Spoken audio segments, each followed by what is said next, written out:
Thing is, until you can erase 3 Februaries, shut up. Bang! Quality over quantity. LeBron has beaten some of the best competition in NBA history. He's the GOAT emoji. I will not cuss. I will not cuss. I will not swear. I will not swear. Where sports is the base, life and fun are the results. This is the Brian Snow Show.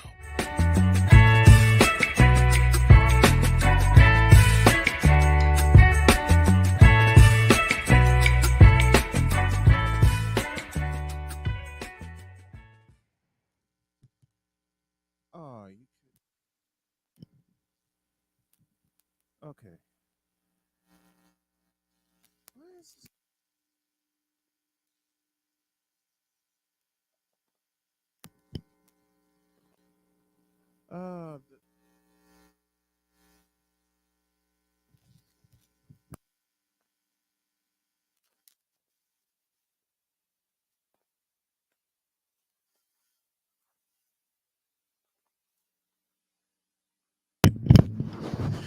There we go.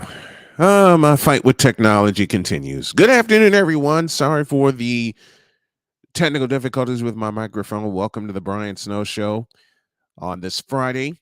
Glad to have y'all with me. And I want to pose a question. And I want to pose it to people who suffer from depression, like I, and anxiety. What was the point that turned the light on for you and you said, you know what? I'm going to just pull it all together. You have to have a point where you have to have a point where you're so low, where you're lower than low. And you either get it back together or you don't exist anymore. I start with that question because my guest, Mark, has a podcast called The Relatively Normal Podcast, and I love the title of that. Mark, how are you this afternoon, my friend? Great to have you. I am wonderful. Thank you so much for having me as a guest on your show. I appreciate it. I'm really looking forward to this conversation. What was your lowest point where you hit beyond rock bottom and you said, you know what, the hell with this? Let's put it together. What was that point? That point was a night, probably I'd say about 14, 15 years ago, and maybe longer than that now. Think about it. And I'm driving home from work, and I live in the DC, Maryland, Virginia area, and I'm driving home, and I'm on 270 in a work truck, and I say to myself, I could just pull this truck into oncoming traffic. I could just cross the median, and at that point, someone will have to listen to me. Someone will have to understand what I'm going through. And I thought about it a lot. And the reason most likely I didn't do that is because I was in a company truck, and I felt bad for the company that was that was a very Right. toxic company to be in. If I was in my vehicle, I don't know what would have happened that night. Right. So that was my low point. If you just said something that's so true. If you were in your own vehicle, you don't know what would have happened. And it's so tough for us as men to have a voice. My friend Charles Faulkner, who lives in Maryland, said it best. Men are not allowed to have a bad day. Nope. And it's so true more today with the advent of social media, with men trying to voice what's on their mind. The weapon that I use is in front of me, and that's my microphone. When were you diagnosed with depression and anxiety?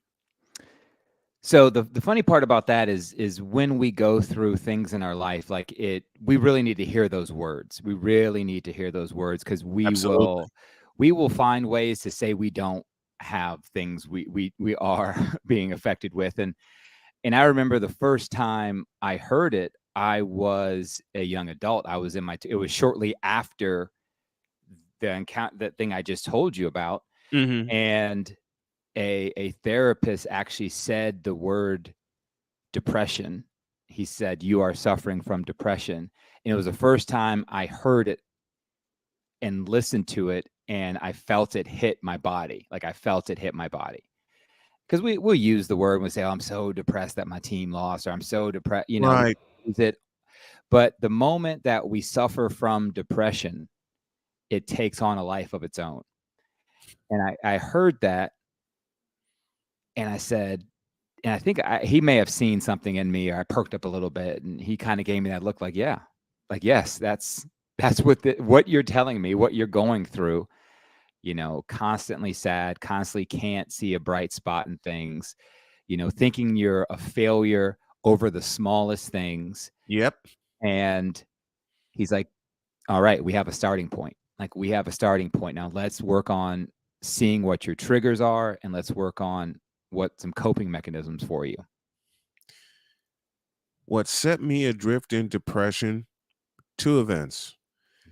When my dad passed away in 2007, 8 years later, my little baby girl Donna passed away. You want to talk about 2 big inspirations? And I was in the process of setting up a home where I can go get my baby girl and my fiance at the time, and to learn that she passed, and I learned that she passed through Facebook. Oh, man.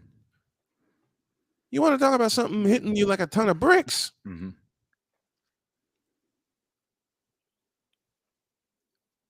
then 2 years later, 2017, I was at Starbucks, and a former friend said the phrase, "I know you've hit rock bottom." And I went completely off. I went off. I verbally went off. That began my odyssey, because I spent a week in the mental hospital in Michigan City, Indiana, away from everything and everybody. Worst birthday week ever. But it turned out to be the best one ever, because it allowed me to reset. And I too see a therapist. Not a lot of men have the courage. Yep. And let me repeat that. Let me repeat that for those of us in the Capitol Center. Not a lot of men have the courage.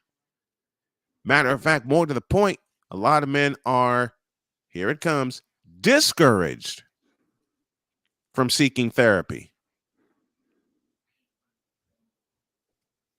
How's therapy worked for you? It I tell people a lot of the times, therapy probably saved my life, and I don't know what would have what road I would have gone down. Um, and I want to say this too. I had a bad therapist that almost turned me off to it. I Mm, almost said, okay, I found out what that's about.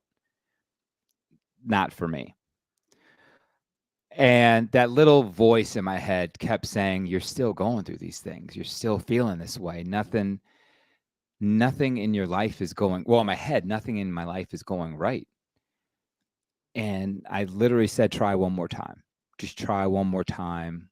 And I was so fortunate to find a therapist in Springfield, Virginia, and we met every Friday, every other Friday, and it was a weird feeling when I kind of asked him, because this is through EAP, through my work, and I found him through that, and we got to the third session and the fifth session and the sixth, and I was like, okay, so I guess we're wrapping this up. And right. he looked at me. He's like, "What are you talking about?" I was like, "Well, I guess you've done what you're going to do," because I had such a bad experience before. And Hmm. he said, "No." He's like, "We have work to do. We got work to do." And like to that feeling of someone not only supporting me and saying he had time for me, but like giving me that feeling that I was worth it, giving me the feeling like I was worth somebody's time and patience. It was a new feeling for me. And we ended up going, I ended up seeing him for close to 10 years on and off, that we go for like 2 years, take a year off. I do some check-ins, things like that. And the thing that he told me, and thus the name of my show, I remember one day I walked in and I was at a low, it wasn't a good day, low day. It was nothing with nothing with the world. Like the sun was out. Right. Yeah, everything was good, but it was just the chemical imbalance is real. Like I was in a low place. And he said to me, he asked me straight up, "What do you want?" And I said, I just want to be like everyone outside I see with a smile on their face, not a care in the world. I want to be normal. And he explained to me that, hey, you know what? One, you don't know what they're going through. And two, this is your normal. Like this is you. And normal is relative. So let's work through what your triggers are again as they continue to come. And you just have to do more work on yourself. That's all you have to do. You have to cope a little different than everybody else. But you're normal. Don't let anybody tell you you're not.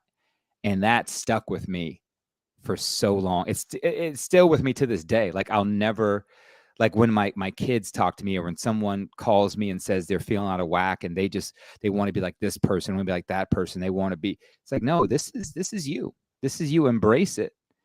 And your normal is relative. The That's the biggest reason I reached out to you. Mhm. Not just the title of your podcast, but Mhm. there are so many things I read about you that I identify with. Mhm. And being in my 40s, diagnosed with depression and Mhm. anxiety, the stigma is there. Mhm. Let me just be all the way real with it. Being a man Mhm. diagnosed with depression Mhm. and anxiety, you want to talk about two quick strikes. Yep. There you are. Mhm. And it's harder and I am a big advocate of men's rights. Mhm. Let me just be all the way real with it. I'm a big advocate of men's rights. My wife Jody supports me in that plight. But relatively normal is the perfect title for your podcast. How Mhm. did that get started? So just like you, I thought to myself, there's not a lot of places that this is talked about in regard to men, in Hmm. regard to, want to go even deeper, Black men, but just men in Right. society. And I want people to understand that men are judged on what they can give, Yes. what they have given society. Um, you know, and this is not, and I never wanted this to be a competition. I never wanted to be a comparison. Right. But women are so good at not only showing their emotions, but the world is good at understanding their emotions. And Say quick. that again, please. I Preach said, that again, please. Like for those of us in the cheap seats at Memorial Stadium, say that again, please. the women are good at, they're great at showing their emotions, but the world is also great at not only realizing but validating their emotions. They're allowed to feel that way. They're allowed to have those emotions. We Man. live in a, we know we live in a hyper masculine society. We know we live in that. We understand that. Yes. And for instance, take a look at a football game in December in Chicago and how many dudes aren't wearing long sleeve shirts. Right. Because they want to show the competition how tough they are. Yep. It's like, man, you're cold. It's okay. It's fine to be cold. Right. It's all right. I mean, they're bare chest. It's Yes. -10 degrees. They're bare chested at Soldier Field, and a bunch of them are spilling out Chicago. I'm like, wait a minute. Yeah. You do that in the summer, not in the winter. You don't do that in December. I'm from Chicago, born and raised. It's cold. It's cold. Damn cold.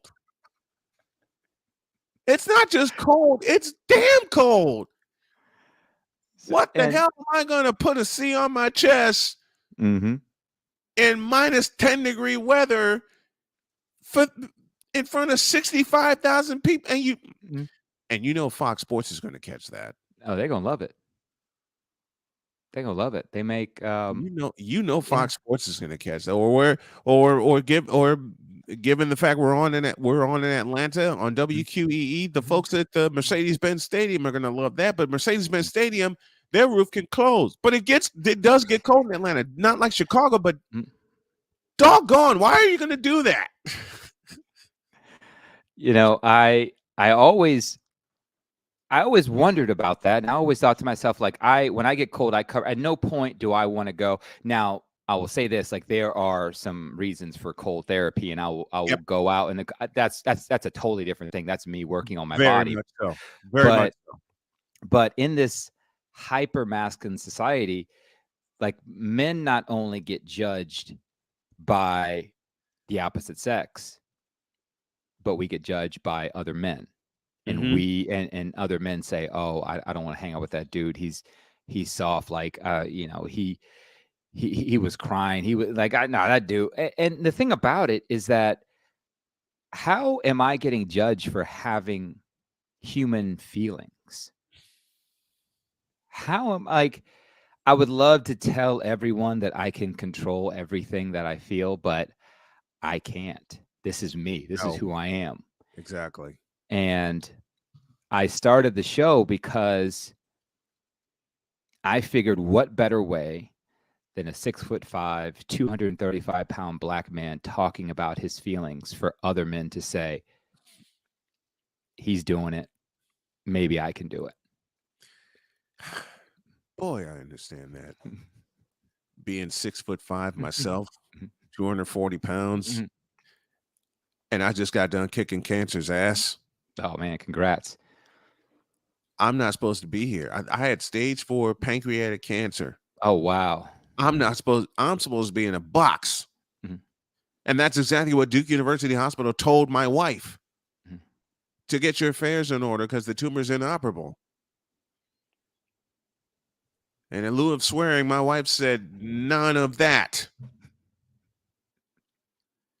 So we came back up here to Indiana and got things together.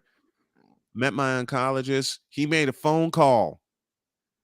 Because I can't tell you how I was even more depressed than ever with the chemo messing with me.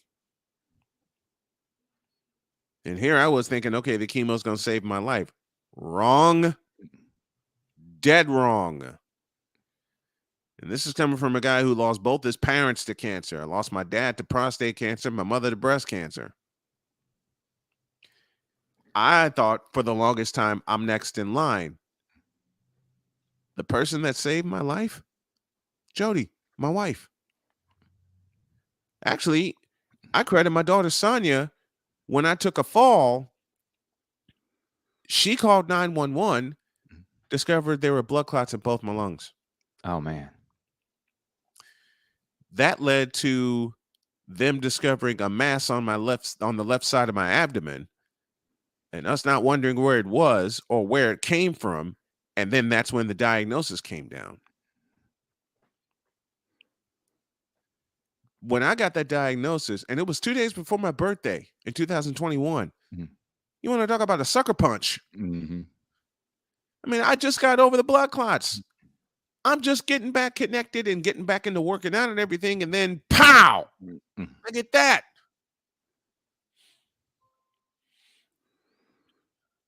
It'll change you. It will change you. And It would change everything around you. And black men are not supposed to talk about this. Who says? You're supposed to be strong. You're supposed to be strong, not shed a tear. You supposed I'm good, man. I'm good. I'm good. Yeah. Man. And then when you finally, how does Popeye put it? You get to a point where you say, that's all I can stand. I can't stand no more. Mm-hmm. And it still feels, and I know you've been there. The folks, the guys in the chat talked to me this afternoon. You get to the point where you scream at the top of your lungs, I can't take anymore. And it just seems like the world turns a deaf ear. You just hear they just hear the song, Another One Bites the Dust, and you don't want to bite the. Can I get a witness? You don't want to bite the dust, man. You just want somebody to listen. Men cannot have a bad day. More to the point, black men cannot have a bad day. And to this day, and to this moment, that feeling remains that we can't have a bad day.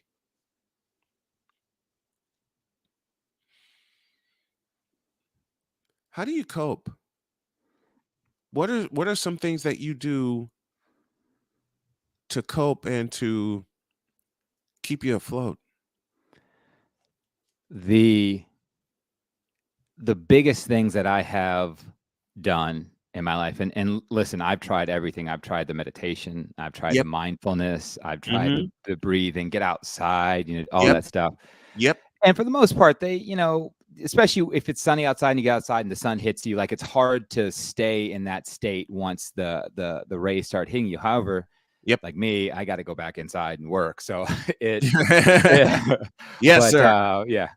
But I reframed my life where I prioritized myself and I started treating myself like a friend because I saw that anybody who came to me, Mark, I got this problem. Mark, I need your help. Mark, can you listen? I was 100% invested. 100%. I'm gonna be there. I don't care. I tell people it doesn't matter where I'm at. I got you. But the moment that I needed something, I was either scared to go ask somebody for help, or I couldn't even tell myself I was allowed to feel that way. Right. My negative self-talk was just off the charts. Like, why do you feel that way? Stop. That's dumb. No, why? Just man up, man up, man up, man up. I hate that phrase. Oh, I hate it. Hate it, hate it, hate it. I hate that phrase. And whoever first started saying man up needs to be put in front of a wall. Matter of fact, needs to be put through a wall. I asked a question earlier in the conversation, what was your lowest point? Some of the folks that have chimed in, Nick Ficcarelli, one of my friends, when my twins were born in 2009, Nathaniel McWord, I wasn't depressed, but I did have a point where I realized I needed to make some changes, and that was how I was doing things, and that how I was doing things wasn't working. Yeah, that's true. Both of us have been there with that. Ryan McCarthy, very dear friend. I just started seeing one myself. He's been helping me a lot in seeing my blind spots. That's a big one. Nathaniel McWord again. I was lazy. Hey, I was lazy too. I was lazy too, because you hear that man up. That phrase makes me growl. It does. Because checking in from Japan, that's great. Treat yourself as a friend. I love that. I love that too. I love that too, because You're there for everybody that says, I need you for something. I need you Mhm. to listen. What about when someone needs to listen to you? And you got to get stuff off your chest. And I would like to say something about Nathaniel's comment about I was lazy. Mhm. There there's probably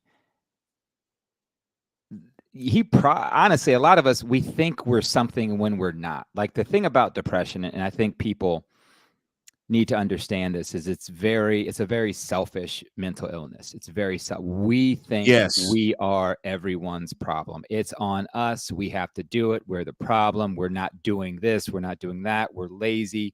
We're mean. We can't do anything Yep. right. And the world is Yep. relying on us. And another reason why I started the show is because I want people to know they're not alone. You're not alone in your thoughts. Yeah. Now, do we have to do some self-reflection and think? Because I had to do self-reflection, and I realized that I wasn't eating properly. I wasn't getting enough sleep. I was Mhm. not at a certain job. I was not a good employee, and it took me a while to do something that a lot of us won't do, and that is to forgive the person we used to be. Mm. And I had to go through therapy, and I kept talking about hating this person I was, hating the bigger, the in debt, the bad friend. I hated that Mark that used to live. And it took my therapist telling me, like, you understand, like, you wouldn't be who you are today without that person. So you have to forgive who you were. You didn't know any better.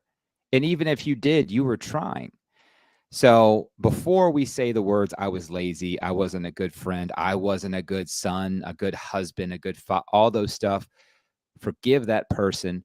And then what that allows you to do is because when we hold on to that hate and we hold on to that pain and fear, that's when the blind spots pop up. Yes. That's when the fog pops up. That's when the blinders are up. But once we say, I forgive you, then we look back and like, oh, wait a second. He wasn't a terrible guy. Like, he was trying to get through his 20s. He was trying to make a name for himself. He was trying to take care of the people around him. His grandmother was sick. Like, he had a distance between him and his sister. Like, oh, him and his father went through. Like, he was working through some things. Yes. Yes. And we have to. And if anybody's listening, is like, they look back and they say, oh, 2000, I look at 2009, I can't look at those pictures, or 2001, I don't want that person, or even last year, yesterday, Mhm. like, I don't like that person. Mhm. We have to work on forgiveness. We have to work on forgiveness. And that's the toughest thing to work on. Oh my goodness, it is hard. It is hard. That's the toughest thing to work on, because not only the inner peace that awaits you is further away than you think, because you won't forgive yourself or won't forgive that person that you were once upon a time. Then you got society saying, you're doing what? You got society saying, no, you can't do that. You just have to man up and take it and take care of business. I talk about this all the time. 2015, I went through a very abusive relationship. Physically, emotionally, mentally. I went to the police in LaPorte, Indiana, and they laughed in my face. Mm-hmm. You're taller than her. You're bigger than her. And I was a lot bigger than this at the time. Why can't you just take care of business? That nearly drove me to my grave. And then 2 months later, I found out I lost my daughter. You want to talk about a blind spot? I got that. I got punched and then I got sucker punched. Mm-hmm. You put all that together, you talk about being in a fog. How tough is it to forgive the person that you once were? What finally did it for you when you said, "No, I forgive that person"? What finally did it? We're all asked in groups and with friends and family. We're always asked that question of, if you could go back in your life, would you change anything? We're asked it in passing. We're asked it as Yep. icebreakers. We're always asked that question. Yes. And it was probably less than 2 years ago where I was asked that question, and my answer was different than it's ever been. My answer was like, I wouldn't change a thing about the person I used to. I wouldn't change a thing about my past, because it has made me who I am today. I wouldn't go back and make myself, skinnier in my 20s. I wouldn't go back and give myself more money in my 30s. I wouldn't do any of that stuff, because I wouldn't have learned what I've learned. I wouldn't have traveled the road that I've traveled to become here. And now I know that everything I'm doing today is kind of molding me into the person I'm going to become tomorrow. Everything I'm doing with my daughters now, I can see clearly, like, the reactions I have, the comments I make to them, the answers I give to them, the time I spend with them. That's molding. I can see clearly now that everything means something. And again, I'm 43. So that means I lived almost probably over 40 years of my life not forgiving. I lived in the past so much of my life. I wish I had done that. And I don't even dwell on the past anymore. And it's a weird and calming feeling when you are intentional and present. And it takes a lot of work. And I'm not going to sit here and tell you that every day is sunshine and rainbows. Absolutely not. But now, when it's not, I can see. Not only can I see my triggers, I have no problem telling people that I'm going through something. Yeah. I don't have any problem either telling people I'm going through something. But you and I are the unicorns. You and I are the unicorns right now. But we had to work at it. Yes. We definitely had to work at it, and it's still a work in progress. There's the biggest thing I have to remind myself. It's still a work in progress. We all are. In learning about the new person that I am, but remembering what happened in the past that got me here. Talk to me about the podcast. What made you start it?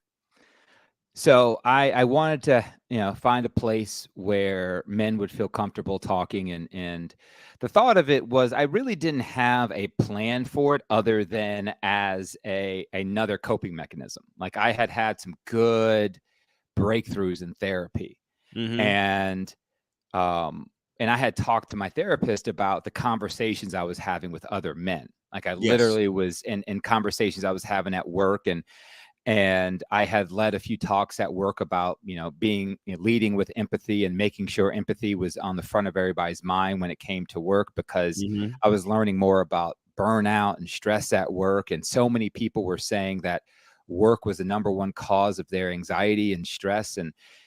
And he just kept saying that, maybe you should, find a way to talk to more people. And I said, all right, I can do that. And I started the podcast, and the first episode, here's the thing about the first episode. I recorded it in one take, didn't edit it, and just put it, because I'm like, you know what? If I go back and start picking this thing apart, I won't put it out. I won't put it out. Right. It won't happen.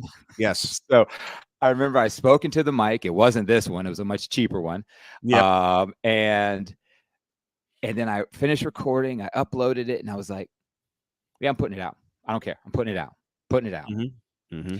And within a couple days, probably 2 or 3 days, I had 5 men reach out to me and say, thank you. You were saying out loud the things that I was thinking.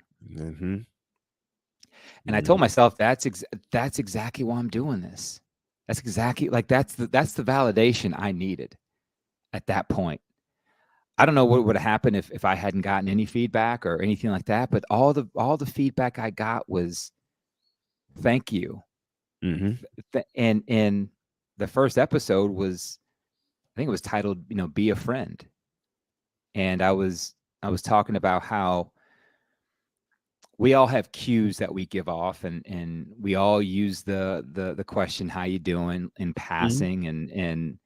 rarely do we take the time to really figure out what someone's going through. And my suggestion to people was just take some time to listen to people, Mm-hmm.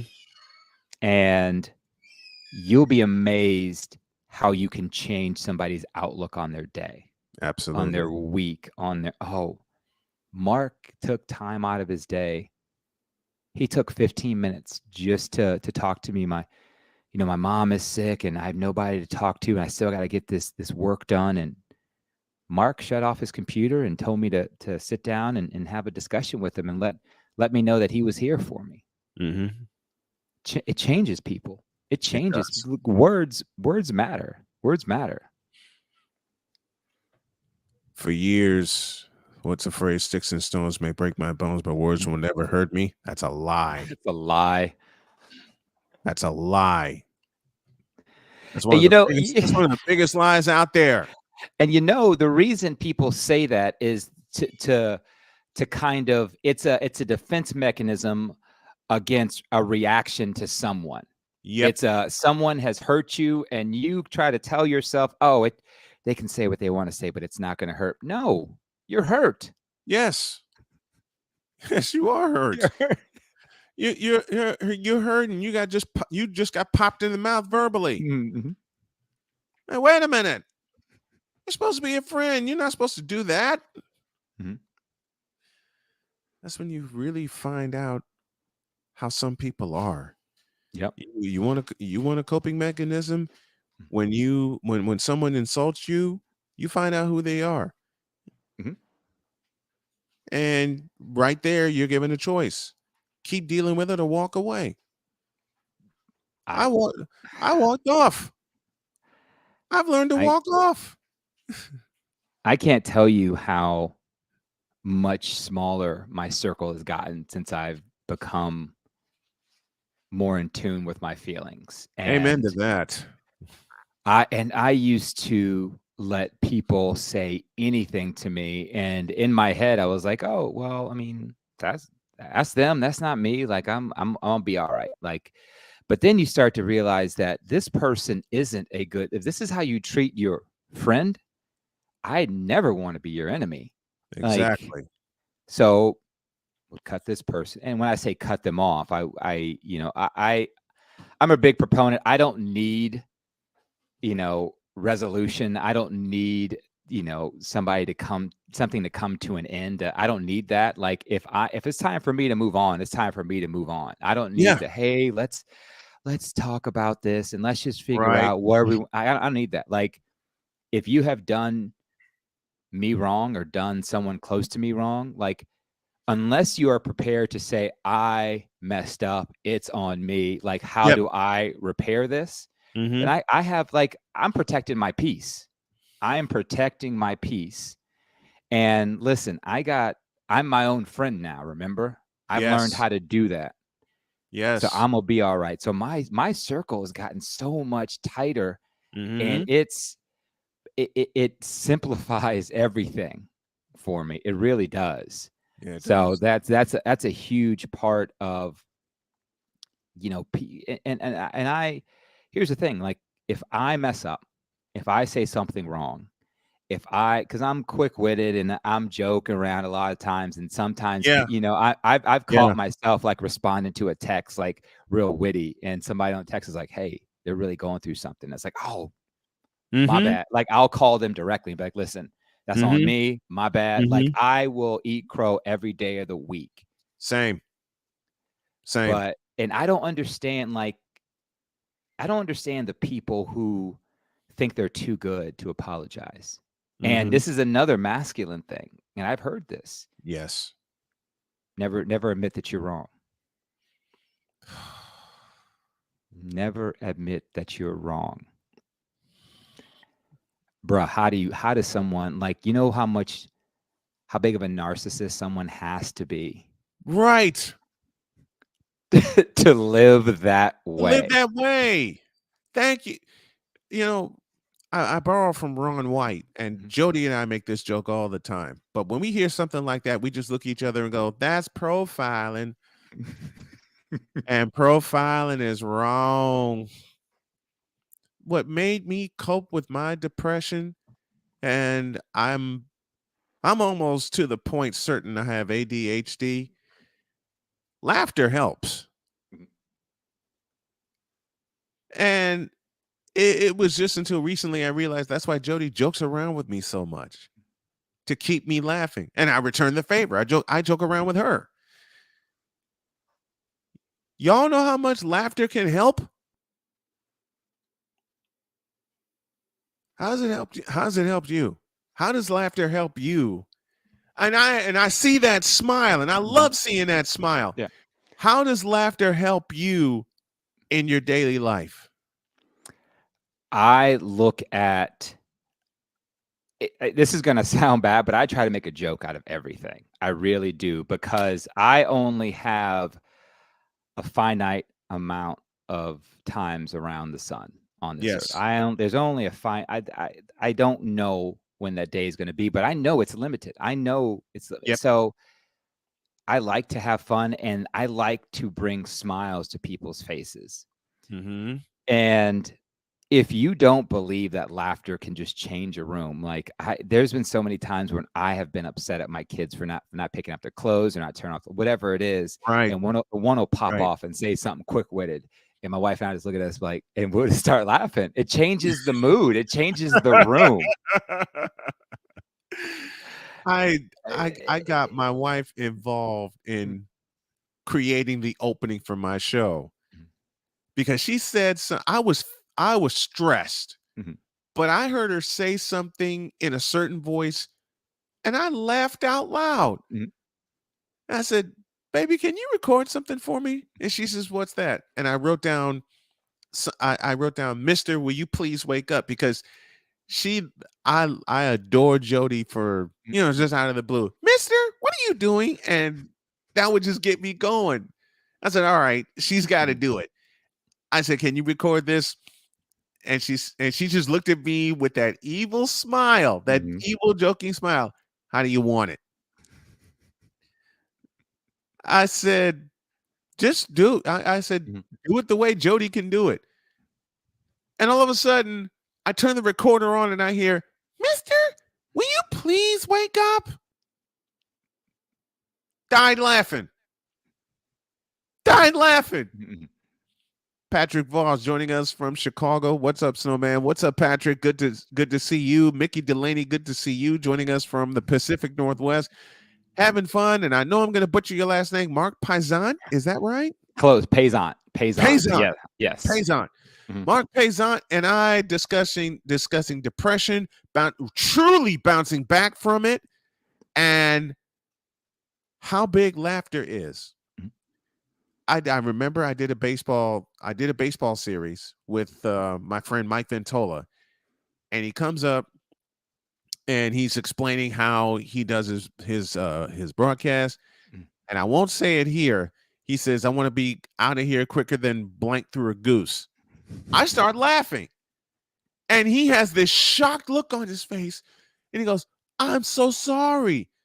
I put my arm around him and I said, "Mike, my favorite comedian is George Carlin." Laughed Great all comedian. weekend. Great comedian. Laughed all weekend. Oh my god! How do you deal with your ADHD? I knew I'd butcher that. It's How do you work with that? How do you control it? Is the question I should be asking. yeah. Another one of the things I had to learn that was part of me, and I and now having my oldest daughter has been diagnosed with it, and it's funny, like there are some similarities between us, but doctors are just learning more on how it manifests in women Right. versus men. Right. And girls don't usually have the H part of it. Girls usually have the attention deficit disorder, and younger boys usually have the H, the hyperactivity. However, as boys become men, that hyperactivity kind of goes away because lo and behold, we have to hold jobs, we have to be patriarchy, we have to live, so we can't be bouncing off of walls all the time. Yep. So I've gone through my entire life like not on medication and just knowing I had, actually not knowing, because my mother when I was younger like refused to think that her child had ADHD and ADD, Right. and he just needs to apply himself. He needs to do better. Like, Boy, you I know, heard that. Yep. so I started working at a startup company a couple years ago, and anybody who's worked for a startup, you know that million miles a minute, like you have a title, but that doesn't mean that's what you're doing. Like I'm doing everything. I'm working, 12-hour days. And I finally say out loud, I'm like, I really feel like I'm getting nothing done. I really feel like I can't focus on anything. Like I'm mediocre at a bunch of stuff. And finally my therapist at the time had talked to me about my ADD kind of symptoms and said, hey, go talk to your primary care and just see what they say. And maybe they can help you out, because it is a controlled substance. It's one of the most controlled substance in the States. Like it's and for a reason, because it is addictive. It's a stimulant. And so I went and talked to him, and he was one of those guys that was like, hey, I'll be honest with you, I didn't believe in this stuff when it first came out. I thought kids just had to try harder. Yeah. But he's like, I've seen what this can do for the right person. And he's like, let me start you on a small dose, and it's Adderall. So it's stimulant. It's fast in your system. It's quick release. But let me know what happens with your anxiety, because in most people, it will heighten your anxiety. It's a stimulant. Yes. And then he's like, 6 to 7% of people, it'll affect their anxiety the other way. You'll lose the anxiety. And I was like, and I really was fearful of that, because like, there's no way I can have more thoughts in my brain. Like, no way that can happen. Yeah. I took this pill, and within 2 hours, all my anxiety was gone.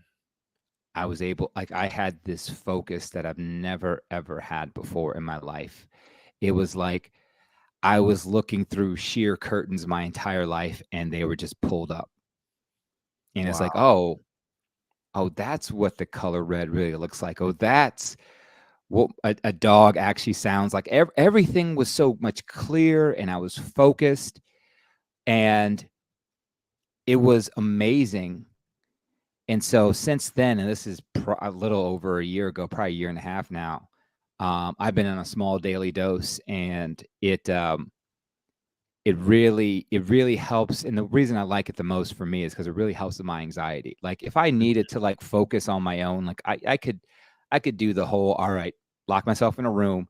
This is what I'm going to do. I can be mindful about when my mind, goes adrift, but like not having as much anxiety is just great. But that's not going to happen for most people. And I want people to know that. Like, don't go to your doctor for Adderall and say, I want to help with my anxiety. They'll look at you like you have read the wrong thing. Like, that's not what this does.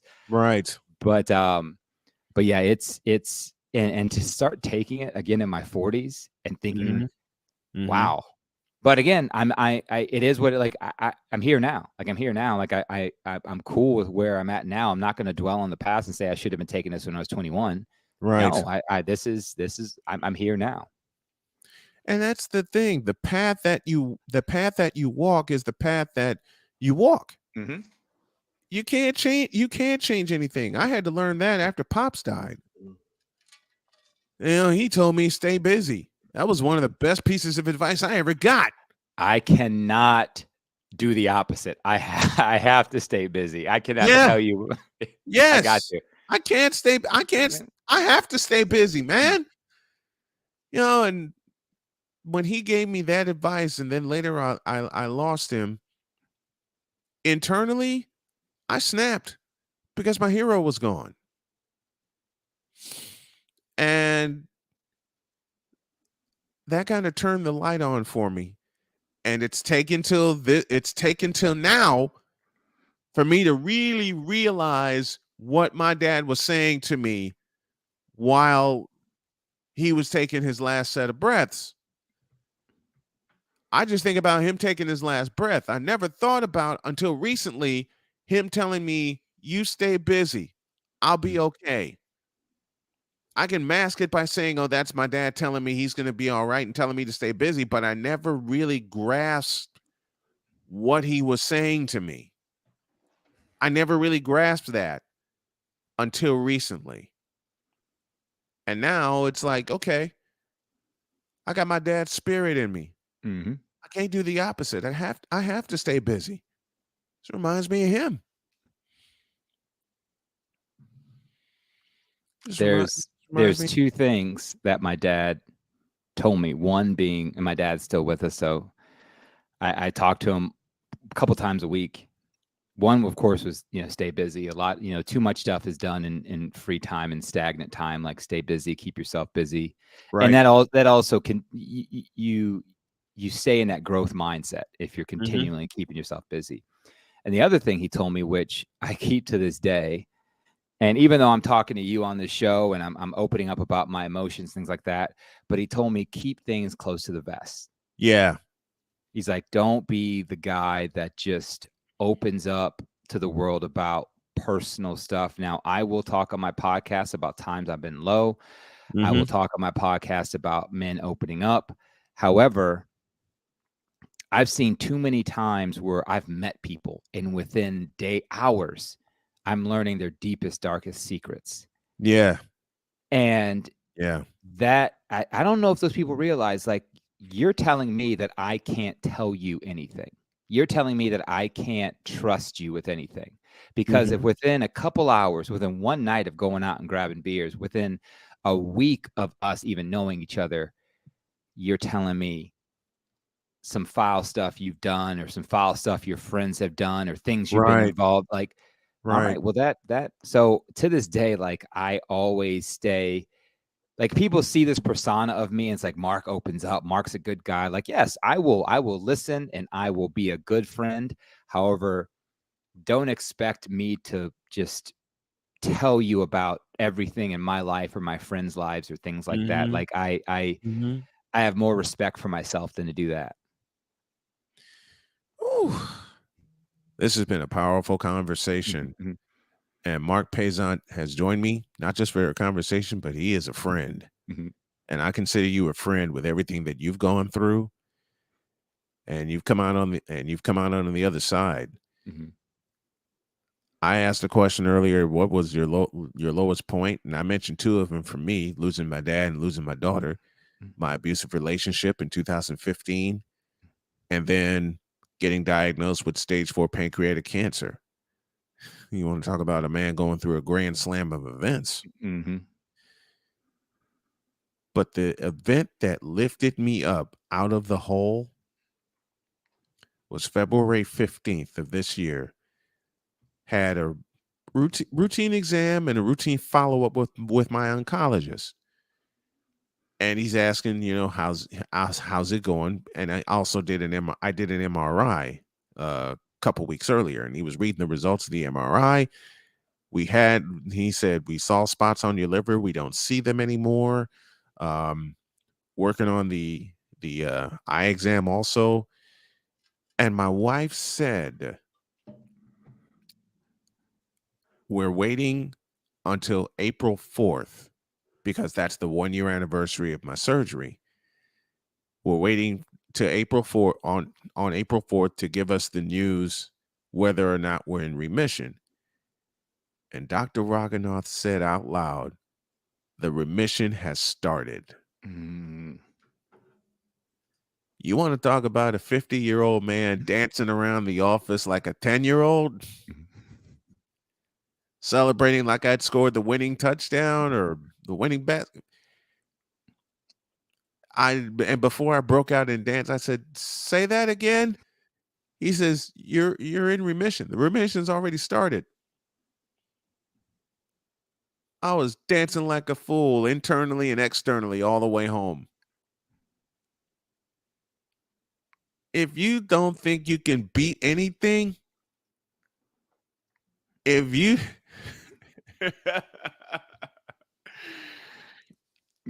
all the years of saying, and I still go through it with my depression and anxiety, don't get it twisted, but all the years of saying, I can't do this, all the years of saying, this is not possible, all the years of saying, what is this for?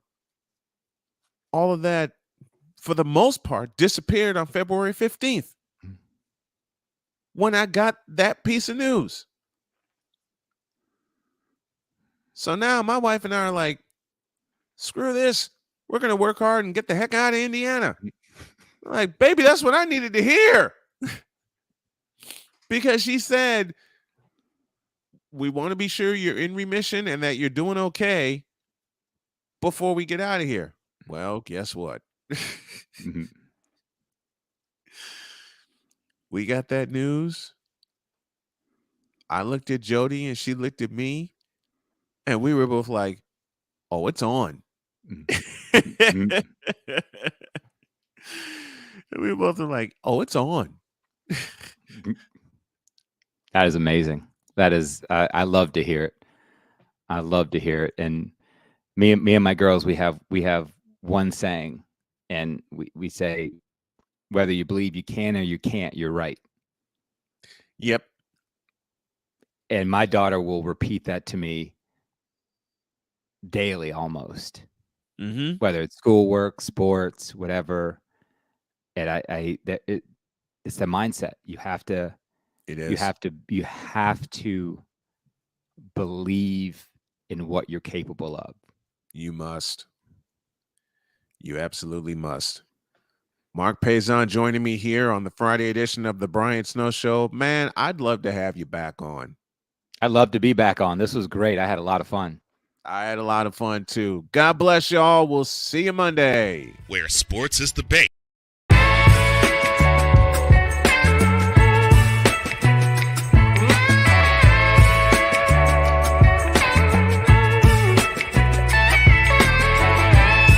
Thank you for tuning into The Brian Snow Show, where sports is the base, life and fun are the results.